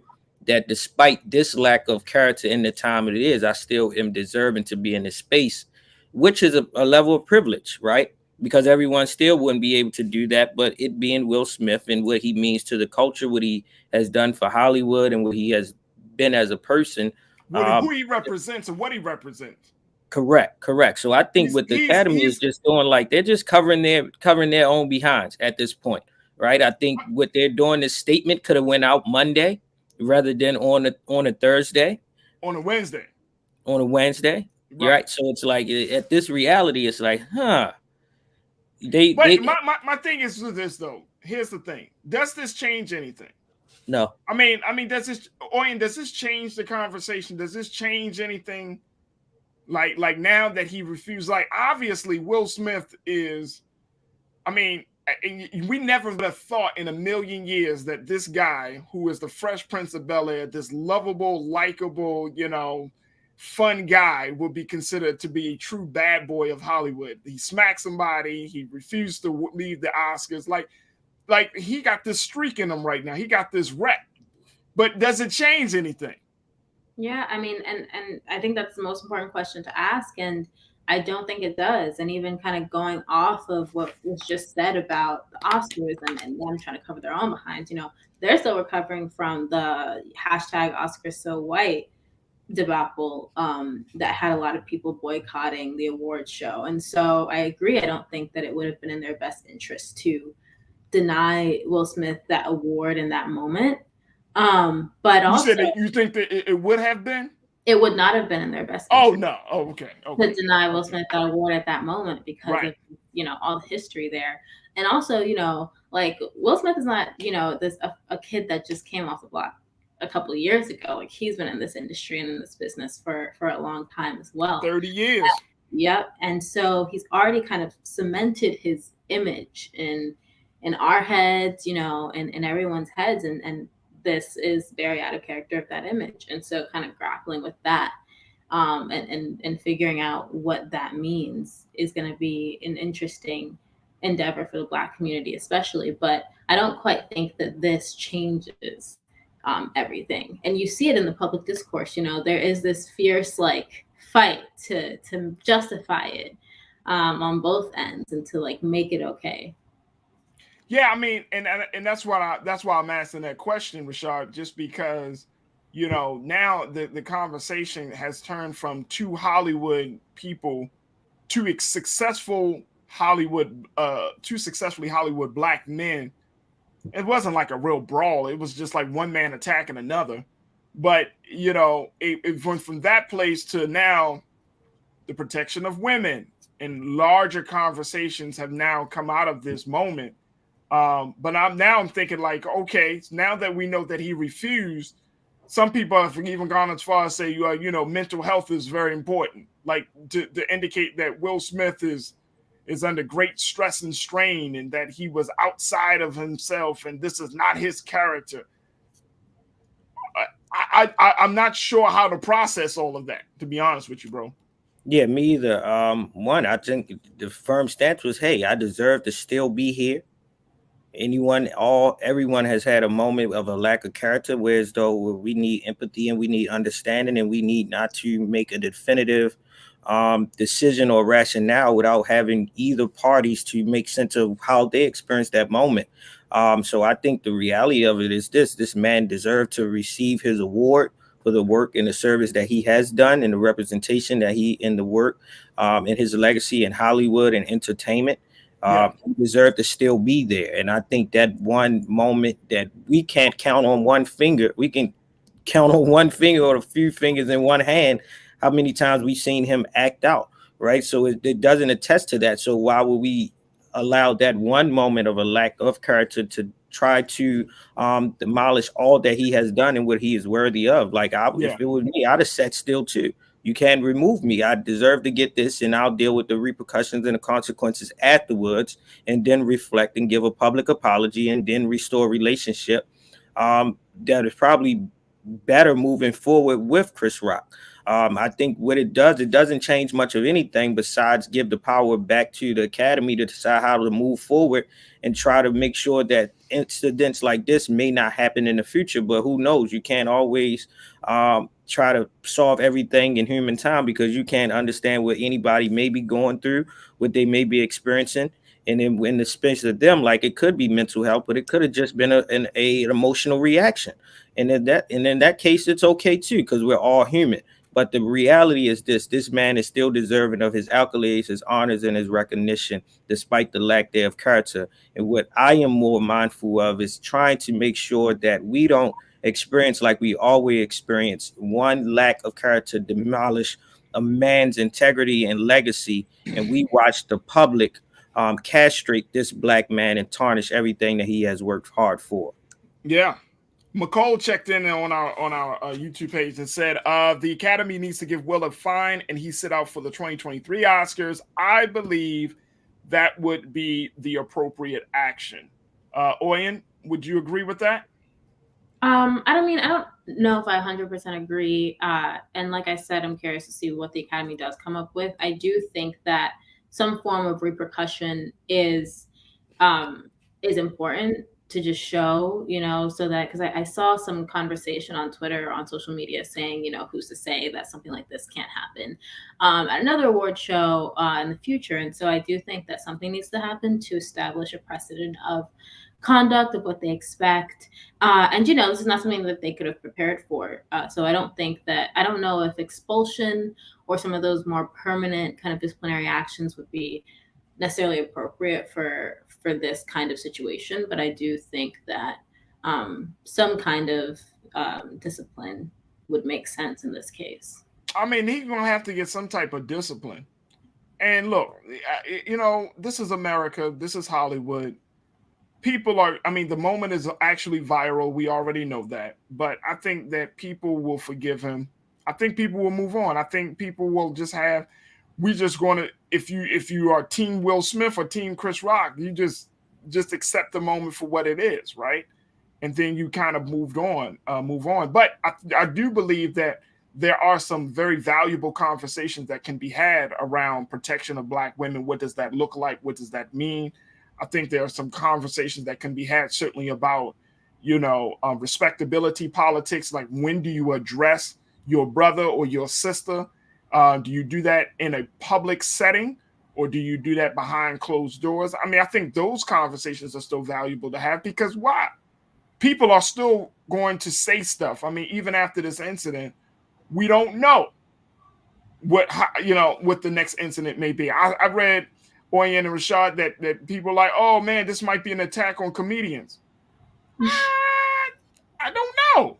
I mean, Chris Rock just had a show a night or so ago, Oyen, and he just talked about this. And, I know that he said that Will Smith's award should be taken away, which is like, okay, if you want to take, like, that, his award is for his performance, not for his presence at the Oscars. His award is about King Richard. It's not about, him showing up at the Oscars and then he's like, oh, you get an award for that. No, you get an award for what you already did. Now, from this point forward, we will have to make that determination. But I don't think he should be giving his award away, because he played the role. That's what he did. That's what the award is for. So give it to him. If he earned that, he earned that. So you don't go back on that. But it's going to be very, very interesting, to say the least, to see how this whole thing plays out. And I'm especially going to be interested to see how the Academy holds it, because There have been white actors, major A-list white actors, who have done crazy things, and I don't know if they will be getting the same treatment, but we will have to see. Jim Carrey also said, did y'all see what Jim Carrey said? He was disgusted. Yeah, Jim Carrey like said he was everybody else. I said, clear out all the top shelves in the pantries because people are reaching. We are witnessing a lot of people reaching and trying to make. He was disgusted, and I don't know. I don't know. We will have to see, as they say in the movies, to be continued. Folks, we're going to take a quick pause. When we come back, trends, post, and doing the most. Stay with us. It's The Culture on the Black Star Network.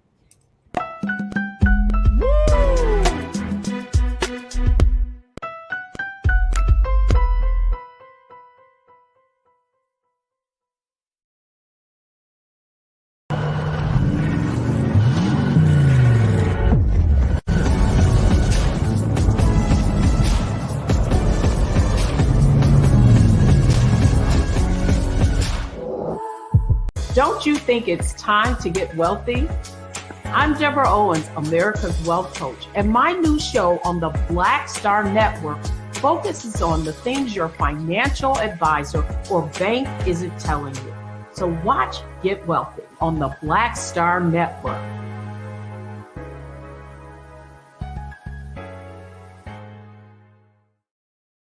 Hi, I'm Dr. Jackie Hood Martin, and I have a question for you. Ever feel as if your life is teetering and the weight and pressure of the world is consistently on your shoulders? Well, let me tell you, living a balanced life isn't easy. Join me each Tuesday on Black Star Network for A Balanced Life with Dr. Jackie.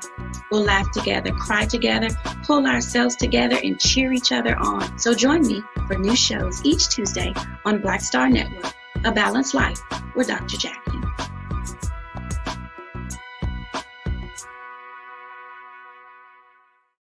Pull up a chair, take your seat. The Black Tape with me, Dr. Greg Carr, here on the Black Star Network.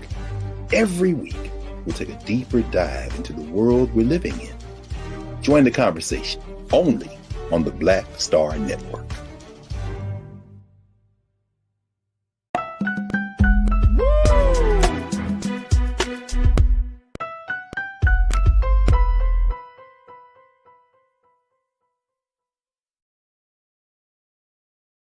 All right, folks, let's talk about what's trending, what people are doing and posting, and who's doing the most. All right, let me just share with you two big things that I came across, Oyen and Rashad. First thing, the head coach of the Tampa Bay Buccaneers, Mr. Bruce Arians, has officially called it quits. He is moving to the front office of the Tampa Bay Buccaneers as a senior football consultant. And as he moves out, a black head coach moves in. Wow. Mr. Todd Bowles, who served as the defensive coordinator, is officially the new head coach of the Tampa Bay Buccaneers, which brings up the number. Let's hear if I had a drum roll right now, I would play it. It would bring up the number of black head coaches to ding, 2. It would be 2 people. Todd Bowles and Mike Tomlin. Okay, 2 black head coaches. I don't know, but Tampa Bay said that, Bruce Arians said that he thought Todd Bowles was the best man for the team. He did not want to leave in a full-blown retirement without making sure that Todd Bowles had a space. So I think it's pretty interesting that we're seeing a second black head coach. I don't know if any one of you are football fans, but this is big considering Tom Brady has also decided to come back to play for next year. So what are your thoughts on that? If you have any thoughts on it, Rashad? Are you a Ravens fan? Okay, I get it. I take it as a subtle win for the culture. At least it's a subtle win for the culture. Okay. Subtle win for the culture. We moving up the numbers, quantifiable. We move from 1 to 2. What's more better than 1 millionaire? 2, right? Yeah. Like Beyonce said, what's better than 1? 2. So we almost getting there. By 2035, what's better than 1 billion and 2. Okay. 2 right. was better than 1 head coach. 2. All right. So we're going to take that as a settled win for the coach. At least the man didn't have to croak over and die for him to get the position, but he did the honorable place of making space and saying that this is one of the most qualified men. And with him moving up, he'd rather have this black man to be the head coach of the team. And he already knows his skill sets, expertise, and he knows the team well. Yeah, so it is. Congratulations, Mr. Coach Todd Bowles. And we're going to see how the team shapes up. All right. Also, what's trending right now. Did you know, folks, we got to give a big rest in power to the great Nipsey Hussle. It was 3 years ago today that Nipsey Hussle was gunned down in front of his own store in South Los Angeles, the Marathon store. And as you know, Nipsey's death caused a shockwave through the hip hop community. Thousands poured to the site of his store. He has been idolized and he is iconic at this point. Nipsey represents one of the few great LA, I'm not gonna say few, I'm gonna say he represents one of LA's top MCs and more importantly, businessmen, as he not only did successful ways in music, but he also had a dispensary and a host of other businesses. And his whole mindset, Oyen, was to make sure that black entrepreneurs, young black men, young black women get opportunities that were afforded to him.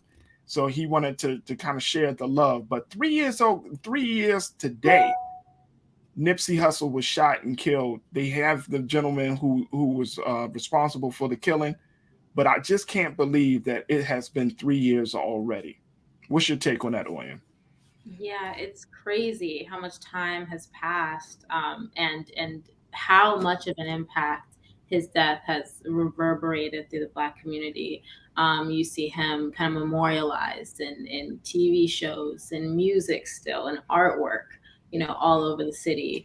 And yeah, it's amazing to reflect on his legacy and a little heartbreaking as well, for sure. It is. And, it's like, when you listen to like his last album, I'm gonna be honest, like I really wasn't a big Nipsey Hussle fan. I knew about him. I knew, of course, about him and his relationship with Lauren London. But when I listened to his music, I was like, oh, I get it. I get it. Now I see it. He was our generational Tupac. That's what I on the West Coast. I would say definitely on the West Coast. I don't know if it was like that on the East Coast, but definitely like his album, I think it came out in 2018 or 19, if I'm not mistaken. It was 2018. But yeah, he definitely served as a vessel for the people. So it's been sad, and I know that Lauren London has continuously been trying to grieve, and it's a hard thing to grieve when you lose somebody in public, with who you lose somebody in public, and yet they were a public figure, and it's like you have to grieve all over again each year. But Nipsey lived life to the fullest, and we just we thank God that we were able to see some of the great talent that come from him, and may he continue to rest in power, man. Because Nipsey was a true giant in the industry, and he is great inspiration for a lot of people. If you ever go to LA, they have a bunch of murals of Nipsey. If you live in LA, if you go to LA, you can go through any part of South LA, and you will find a bunch of murals of Nipsey and Kobe Bryant. Last time I was there, I just found that to be fascinating. That the love that they showed, and where the Marathon store once was the building. They don't. The last time I was there, it was all gated off, so you really couldn't go inside the parking lot or anything. It was like a construction site. But I think they should make that into a museum. I think they should honor Nipsey and others, from the West Coast, and use that space as a museum. But we will see how things go. But those were the two top trending things that was happening right now. Oyen, Rashad, thank you so much for being a part of the conversation. Thank you. Absolutely. Thank you. Oh, and let me just say this. I always appreciate my culture crew online. Damon, thank you so much for checking me. He said Lovey Smith is with Farajii's 3.5 coaches. Lovey Smith is with Houston, and the mixed coach with Miami. Yep. So that brings us to, he said 3.5. 3.5 black people. David, that's not politically correct. I know. I get what he's saying, though. You know what I mean? But, you know, you can't have a half black person. But yeah, I appreciate that. Thank you so much, Damon. All right, Oyen and Rashad, thank you so much for being with me today. It's truly a pleasure. Always good to talk to you. Peace. All right, folks. That's going to do it for us. Thank you so much, folks, for tuning in. I want to, just thank all of our fantastic guests, Dr. Mustafa Santiago Ali and Dr. Jacqueline Holland, for being a part of the conversation. Look, these are the type of conversations that we're having each and every day. This is why we ask you to support us, blackstarnetwork.com, where you can support us, Black-owned media like never before. Support us on all platforms, Cash App, PayPal, Venmo, Zelle, everything. And if you can't support us financially, just download the app for free. Let your family and friends know. Share all of our shows like The Culture. Excuse me, I had something in my throat. So share The Culture and A Balanced Life and The Black Table. And of course, the man who had the vision himself, Big Brother Roland Martin Unfiltered. But your support is everything to us. We cannot do this work unapologetically without you. And we want you every step of the way. We want you to be a part of this growth. We want you to be a part of this movement. We want you to be a part of this phenomenon. So support Black Star Network by going to our website at blackstarnetwork.com. Stay tuned. Up next is at 6 is Roland Martin Unfiltered. God willing, we'll talk tomorrow. As always, never be afraid to challenge what's wrong. Stand for what's right while being yourself in the process. And I look forward to chatting with you tomorrow. Got some great guests that are going to be coming up next week as well. So we're going to just continue to bring you exciting conversations that you all can love, talk about, and relate to, and make sure y'all keep it locked here on the Black Star Network. I'm Farajii Muhammad. Talk to you tomorrow, God willing. Peace.